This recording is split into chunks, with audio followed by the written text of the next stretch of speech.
Cake? No need for it. Go ahead and toss it out. That's what my husband said on my birthday. And had the audacity to go on a trip with his mistress. I had hoped this would be our last chance. But it seems I was mistaken. I really don't think I can continue living with you anymore. Understood. In that case, I'll do as you said. Throw out the cake. And I'll throw out something else that's important to you as well. And then, prepare yourself. Because I'm going to throw out the thing that is most unnecessary to me. My name is Sarah. I'm a 28-year-old office worker.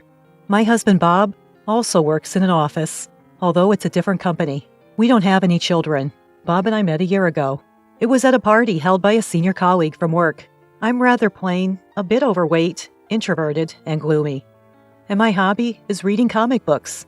An indoor type of person. So I was invited to the party only to make up the numbers. Also, I knew this, so I didn't join the conversation much and was just drinking my beverage at the edge of the table. Still, out of all the participants there, Bob, who was the most handsome, outgoing, and good at conversing, for some reason, actively started talking to me. Bob enjoys traveling and collecting vintage vinyl records, and he told me stories about his travels and old music, which were really interesting. When it was time to go home, he asked for my contact details, and though I was surprised, we exchanged our contact information on Facebook, and the very next day, he messaged me, "I'd like to meet up. Just the two of us next time." I was so surprised that at first, I wondered if this was some kind of punishment game, or if he was going to try to sell me something. But I was happy, so I agreed, and we had a meal together on a later date. After that, he frequently asked me out, and after a few dates, he confessed his feelings for me. I had never had a boyfriend in my life before, so I was overjoyed at my first ever confession and accepted it. And then, about 3 months after we started dating, he proposed, and we got married. I thought it was like a dream that someone as ordinary and boring as me could marry such a wonderful person, and I believed that a happy life was about to start. But as soon as we got married, Bob's attitude completely changed. When we were dating, he was very kind. But once we got married, he started pushing all the household chores on me and would just laze around watching TV or listening to records in his room when he got back from work. I don't know if it's because the volume of the records is loud, but when I call out, "Dinner's ready," he doesn't seem to hear me and often doesn't come right away, which irritates me.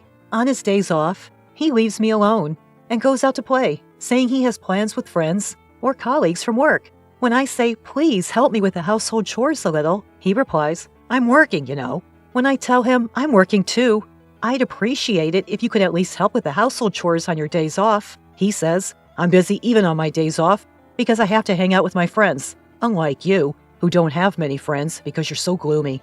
Ain't that last remark just awful? Sure, I'm not exactly Miss Social Butterfly due to my personality. I get it, but to say such things to my face? That's just plain rude, ain't it? That was what I thought, but I didn't want to start a fight, so I kept it to myself. Gradually, Bob started nitpicking about the way I cook and clean, and before long, he started hurling insults like, "You should be grateful that a great guy like me even bothered to marry a plain and overweight woman like you." I thought a real gentleman wouldn't say such things to his wife and would also help with housework. In fact, if he's got issues with the way I clean, I wish he'd at least clean his own room. The only thing he takes care of is his record collection. Also, I love reading comic books, and I've collected quite a few over the years. But one day, I found that all the comic books I had in my room had vanished. I asked Bob, suspecting the worst, and he said, "Oh, those? They were in the way, so I threw them out." I can't believe it. Those were important to me. Some of them were even out of print, hard to get. I protested, but he just said, "Well, your comic books were starting to overflow from your room into the living room. Besides, you should outgrow this childish hobby of reading comic books." How dare he criticize my hobbies? Not to mention, throwing away my stuff without even asking me? Unforgivable. If he's going to be this awful and verbally abusive, why did he even marry me? Probably Bob just wanted a free housekeeper, I guess. And when he met me at a party and saw that I was quiet and submissive, he must have thought I was an easy target. Realizing this, I've spent many nights crying in bed. It's manageable now. But if we were to have kids, I shudder to think what the future might hold. One day, a friend told me she saw Bob walking arm in arm with a woman who wasn't me in the hotel district. Just yesterday, he said he was going out to meet a friend. I was under the impression that this friend was a man. What does it mean he was meeting a woman? Could he be cheating? With these suspicions, I hired a private investigator. As expected, it turned out that Bob was cheating on me. The other woman was a junior colleague from his office, a woman named Susan. He had been cheating on me since we got married. Whenever he said he was going out to meet friends or colleagues, it was mostly dates with Susan. How dare he dump all the housework on me and then play around? I'm going to divorce him, I thought, and even consulted a lawyer. But even so, I couldn't completely hate Bob, who allowed even a plain and boring woman like me to dream a little about marriage. So I decided to make one last bet. This coming Saturday is my birthday. If Bob would celebrate the day with me, I thought I would hold off on the divorce. At dinner, I said to Bob, "Bob, do you remember what's coming up this Saturday?" "Huh? Saturday? Is there something special going on?" I was a little shocked to realize that he had completely forgotten. At this point, my hopes were dashed again, but I continued the conversation. "It's my birthday." "Oh, yeah, now that you mention it. Well, it falls on a day off this year, so I was thinking of getting a cake and having it together." "Ah, you promise, right?" "Absolutely do not make any other plans, okay?" With a somewhat praying feeling, Sarah said this to Bob, who seemed reluctant. And then it was the Friday before her birthday. During dinner, Bob said, "I have a business trip tomorrow." "What? Tomorrow is my birthday, and we promised to eat cake together. I've already made a reservation." When I said that, he said, "Well, it's work. I can't help it. Show some understanding for your husband's work. Anyway, I'm going on a business trip tomorrow. It's for 2 days and 1 night, so I'll be back on Sunday evening. Please pack for me." "Well, what about the cake I reserved?" When I asked. "Just throw it away if you don't need it." He casually said, "What is that?" Despite it being my special birthday and going through the trouble of reserving a cake, he so nonchalantly said to throw it away. Is it really a business trip? Feeling suspicious, I checked his smartphone while Bob was in the shower. There, I found his exchanges with his mistress. "Shall we go somewhere on a trip this Saturday for 2 days and 1 night?" "Sounds good. I want to go camping. How about it?" "Then I'll make a reservation at a lodge." "Are you sure your wife hasn't found out? Are you okay?" "I'm okay. She's oblivious. Actually, this Saturday is Sarah's birthday. She said let's celebrate together, but it's a hassle. I don't want her to start demanding gifts and stuff, so I thought I'd go on a trip with you." "Wow, that's terrible. Your wife must be so sad." I almost cried from the shock, but somehow managed to hold back and took a screenshot of their conversation on my smartphone. I didn't particularly want gifts or anything. If you had simply agreed to eat cake with me, I would have still had a glimmer of belief that you might care about me a bit. Seeing the messages between you and your mistress shattered that last bit of hope. Enough. I'm done with it. Then, on my birthday, Bob so audaciously demanding at the front door, "Well, I'm heading out. While I'm on a business trip, clean my room for me." "Okay. By the way, I'm going to pick up the cake we reserved today. You still want me to throw away your share of the cake, right?" "You're nagging. I said it's fine." "Understood. I'll clean your room, and I'll throw away anything that I think you don't need anymore. That's okay with you, right?" "Yeah, it's fine. I'm heading out now." With that, Bob left for what he claimed to be a business trip, but was in reality a trip with his mistress. Remember when I asked, "Is it okay if I throw away anything I think you don't need?"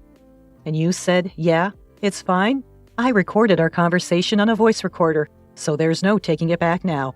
Well, once inside Bob's room, I vacuumed and wiped the windows. Next, I disposed of the unwanted items. Old clothes, piles of stationery, and the record collection that Bob had been amassing. It took quite a bit of money and effort to collect those records, I recall. I packed up all these items and put them in the storeroom. Then I placed the filled-out divorce papers on the living room table and left the house. Now, it's my birthday after all. I'm going to enjoy it just as I like. First, I went to pick up the reserved cake.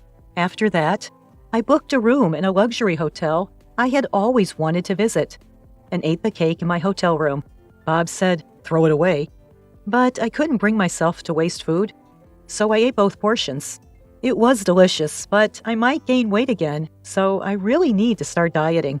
I then went shopping in the nearby stores and took a stroll by the sea close by. I had spent my days off doing housework until now, so this kind of leisure day was a first in a long time. Just as I was thinking about this, I received a call from Bob on Sunday night. Honestly, I didn't want to answer, but I had no choice. Hello? Hey, where the heck are you? I got back from my business trip and you're not home. And there's no dinner ready. How annoying. He's ruining the relaxing ambiance of my luxury hotel stay. Well, I'm staying in a hotel for a bit, for reasons. There's a lovely sea nearby. Would you like me to send you a picture? What are you talking about? I don't care about that. Why are you in a hotel? Where's my dinner? Also, I found divorce papers. What's going on? What's going on? Well, if there are divorce papers, you should know what to do, right? Are you planning to make a paper airplane with it? You can't be that stupid. Just sign your name on it and take it to the city hall. So you want a divorce? That's right. Honestly, I'm sick and tired of it. Bob just leaves me alone to play on his day off, and he never helps me with the household chores. From the very beginning, the first thing he does when he calls me is get mad because I haven't prepared dinner. I thought it was unbelievable. What's up with that? And when I looked in the room, my collection of records was gone. What happened? Oh, I threw away the records. As I say that, Bob's voice raises even higher. You threw them away? Are you kidding me? Why? You knew I cherished those. But Bob, you told me before your business trip that I could throw away anything I deemed unnecessary. You said it was okay, so I did. I even have our conversation recorded. Want to listen? And besides, you also threw away my beloved comics, didn't you? Anyway, don't just drop divorce papers on me and leave. I get it. Then let's meet and talk for once. And so a few days later, honestly, I didn't want to see Bob anymore. But I had no choice but to have a discussion at the lawyer's office. Bob, whom I hadn't seen in several days, was in shabby clothes and had unkempt hair. I was the one who used to iron his clothes. I think the conditioner was about to run out. Maybe that's why his hair was so messy. But he should be able to buy conditioner by himself, I think. Seeing Bob in such a sloppy state, I wonder why I ever liked such a person. I'm glad. I had worried about how I would feel if I no longer wanted to divorce after seeing Bob again. But it seems that was needless worry. And then the discussion began. I'll say this first. I haven't changed my mind about wanting to divorce. This is the amount I want as alimony. Seeing the amount I suggested, Bob screamed, $30 million? Sarah, that's way too much. Just because I didn't help with the housework? Just because he didn't help with the housework? What is this man talking about? That's not all. You've also constantly insulted me, calling me fat and plain. And worst of all, this. Saying that, I pulled out evidence of infidelity that I had researched at the detective agency. I also show him the screenshot of our smartphone conversation at that time. You've been cheating since we got married, even on my birthday. Lying about a business trip to go on a vacation with your mistress? Considering all this, $30 million is still not enough. So, Sarah, did you know about the affair? Looking at the photos, Bob turns pale. Yes. Did you think I didn't notice because I'm dense? Don't make fun of me. And you threw away my beloved comics, remember? But that's because you threw away my records. Oh, the records? I lied about throwing them away. Surprised Bob, I explain. Actually, I thought about throwing them away, but I felt it would be too cruel, and I didn't want to be held responsible for throwing them away, so I didn't. The records are stored in the back of the storeroom. What? Seeing Bob's relieved face, I say, why are you looking so relieved? The fact that you threw away my comics hasn't changed, so you should compensate for that. And about the cake, you said throw it away? But I couldn't disrespect food, so I ate both portions. So you didn't throw away anything? When Bob sought confirmation, I told him with a chuckle, there's no need for that. I declared to you, I discard anything I don't need. And I've done just that. Well, actually, I'm about to do it. Huh? Bob seemed unable to comprehend. With a deeper smile, I told him, you. Yes, you. You're the thing I need the least. I'm going to get rid of you completely. Once you understand that, please divorce. There's no way the alimony will be less than this amount. If you argue, it'll be higher. When I said this, Bob pleaded, I'm sorry, I won't cheat anymore, and I'll help with the housework because you're here. Because I'm here? What? So you can go on dates with your mistress without any worry, dumping the chores on me during your days off? No, that's not it. Bob babbled, no matter what you say, I intend a divorce. I don't like holding on to trash because I'm a neat freak, I retorted. After I said that, Bob fell apart, stammering, I'm trash? His expression at that moment was priceless. Afterwards, we divorced. Since the divorce, all communication has been through our lawyer, so I haven't seen Bob since. However, according to stories my lawyer shared, Bob, having left all the housework to me, had no domestic skills. He briefly cohabited with Susan, but apparently she too couldn't do housework. Their place quickly became a mess. Their diet was all over the place. Because they were constantly eating out, Bob started gaining weight, and his once handsome face now looks quite regrettable. It seems Susan broke up with Bob and moved on to another job. Furthermore, it became gossip at work that Bob and Susan were having an affair, causing him discomfort. But he can't quit because the alimony I requested is substantial. I've switched jobs and moved, and now I'm enjoying living alone. I'm not run ragged by housework like before. No one gives me a hard time, and I'm happy. Plus, maybe because I'm not stressed anymore, my face is brighter, and I've been told I look a little thinner. If I continue to lose weight, even though I don't plan to see him again, I might make Bob regret even more.